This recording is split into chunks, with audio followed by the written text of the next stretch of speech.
Alex Marshall never intended to return to his grandfather's house.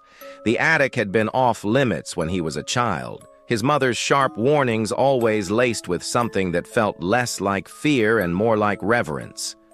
But now, with his grandfather gone, the house was his. And the attic door, long forgotten beneath layers of dust, stood slightly ajar. The air was thick with neglect, carrying the scent of mothballs and something metallic.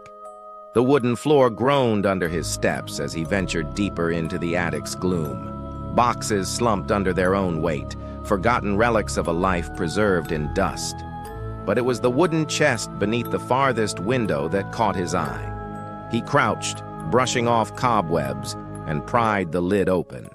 Inside, nestled in worn velvet, lay an antique camera, its body engraved with intricate swirling patterns that seemed to shift when he wasn't looking directly at them.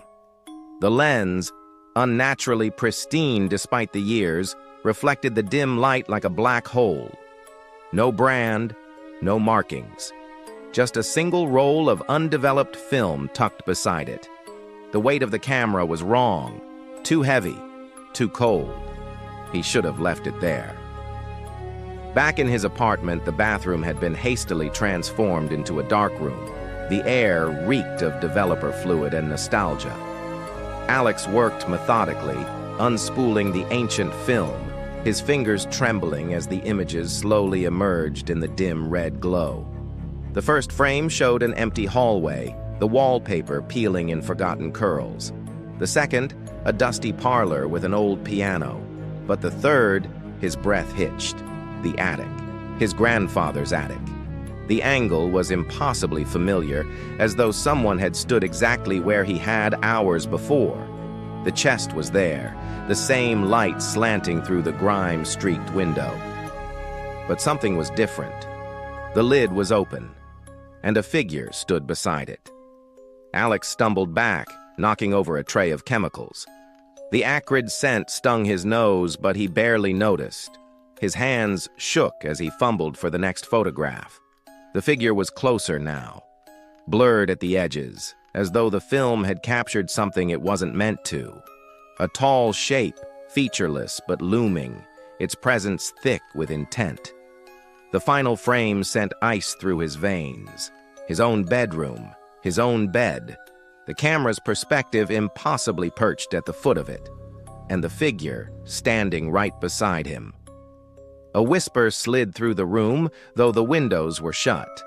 The shadows around him stretched, deepened, pulsed. Somewhere in the darkness, the camera shutter clicked. And this time, Alex knew he wasn't the one holding it. The electricity flickered. A cold weight settled in his stomach. Alex's breath came fast and shallow as he grabbed the film, shoving it back into its envelope. His reflection in the mirror across the room wavered, a slight delay before mirroring his movements. The air pressed heavier against him. It felt wrong, like the walls themselves were listening. A floorboard creaked, not under his feet. Slowly, Alex turned toward the bedroom doorway, his heart hammering against his ribs. The hallway beyond was shrouded in darkness, but something shifted within it. A subtle movement just out of sight. He wasn't alone.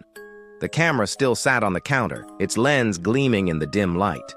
The urge to grab it, to capture whatever was lurking in the shadows, clawed at him. His fingers twitched toward it, but something deeper, something primal, screamed at him not to. The whisper came again, closer this time, just behind his ear. Click. The power surged back to life, the overhead bulb flaring too bright before settling into an uneasy glow. Alex stood frozen, his body trembling. He turned back to the mirror. His reflection stared back at him, wide-eyed, breathless. But his reflection's hands were empty. The camera was gone.